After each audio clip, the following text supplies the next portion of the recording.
UAE ഉൾപ്പെടെയുള്ള വിദേശ രാജ്യങ്ങളിൽ ജോലി ചെയ്യുന്ന ഇന്ത്യൻ പ്രവാസികൾക്ക് ആദായ നികുതി വകുപ്പിന്റെ വളരെ പ്രധാനപ്പെട്ട ഒരു മുന്നറിയിപ്പ് എത്തിയിരിക്കുകയാണ്. ഇന്ത്യയിലെ പുതിയ ആദായ നികുതി റിട്ടേൺ അതായത് ITR ഫയലിംഗ് നിയമങ്ങൾ അനുസരിച്ച് പ്രവാസികൾ ഫയലിംഗ് അവസാന നിമിഷത്തേക്ക് മാറ്റിവെക്കാതെ തങ്ങളുടെ ടാക്സ് റിട്ടേൺ ഫയലിംഗ് നടപടികൾ എത്രയും വേഗത്തിൽ പൂർത്തിയാക്കണമെന്നാണ് വിദഗ്ധർ നിർദ്ദേശിക്കുന്നത്. നിയമങ്ങളിൽ വന്ന മാറ്റങ്ങൾ എന്തൊക്കെയാണ്, എന്തുകൊണ്ടാണ് നേരത്തെ ഫയൽ ചെയ്യണമെന്ന് പറയുന്നത്, പ്രവാസികൾ ശ്രദ്ധിക്കേണ്ട മറ്റു കാര്യങ്ങൾ എന്തൊക്കെയാണ് എന്നതൊക്കെ വിശദമായി പരിശോധിക്കാം.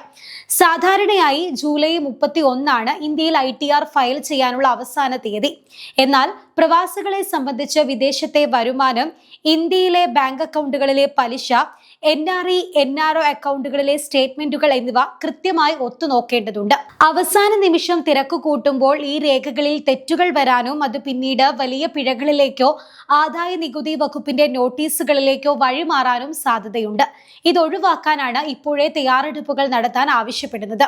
പുതിയ നിയമപ്രകാരം പ്രവാസികൾ പ്രധാനമായും ശ്രദ്ധിക്കേണ്ടത് തങ്ങളുടെ annual information statement, tax pair information summary എന്നിവ കൃത്യമായി പരിശോധിക്കുക എന്നതാണ്.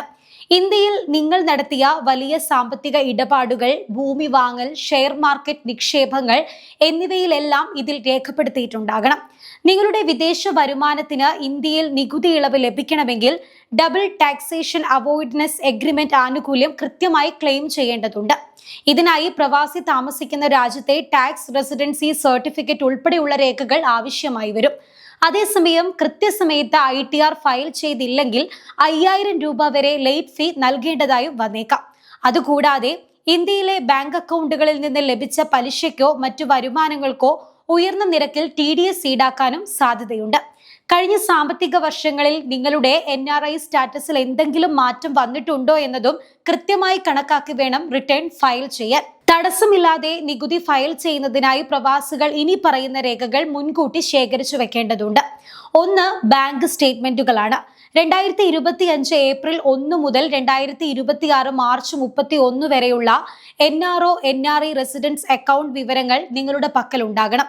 രണ്ടാമതായി വേണ്ടത് വരുമാന രേഖകളാണ്. ഇന്ത്യയിലുള്ള പ്രോപ്പർട്ടികളിൽ നിന്നുള്ള വാടക കരാറുകൾ, രസീത്തുകൾ, ബാങ്ക് പലിശ സർട്ടിഫിക്കറ്റുകൾ എന്നിവ നിർബന്ധമാണ്. മൂന്നാമതായി വേണ്ടത് ഓഹരി, മ്യൂച്വൽ ഫണ്ടുകൾ എന്നിവയിലുള്ള ക്യാപിറ്റൽ ഗെയിൻസ് റിപ്പോർട്ടുകൾ എന്നിവയാണ്. ഒപ്പം നികുതി ഇളവ് രേഖകൾ, പാൻ, പാസ്പോർട്ട്, വിസ പോലെയുള്ള വ്യക്തിഗത വിവരങ്ങളും നിർബന്ധമാണ്. എന്തായാലും UAEയിലെയും മറ്റ് ഗൾഫ് രാജ്യങ്ങളിലെയും പ്രവാസികൾ ഇന്ത്യയിലെ തങ്ങളുടെ നികുതി ബാധ്യതകളും നിക്ഷേപങ്ങളും സുരക്ഷിതമാക്കാൻ ഇപ്പോഴേ ഓഡിറ്റർമാരുടെയോ ടാക്സ് കൺസൾട്ടന്റുമാരുടെയോ ബന്ധപ്പെട്ട് നടപടികൾ തുടങ്ങുക. നാട്ടിൽ നിക്ഷേപങ്ങളുള്ള നിങ്ങളുടെ പ്രവാസി സുഹൃത്തുക്കൾക്കായി ഈ വീഡിയോ ഇപ്പോൾ തന്നെ ഷെയർ ചെയ്യൂ.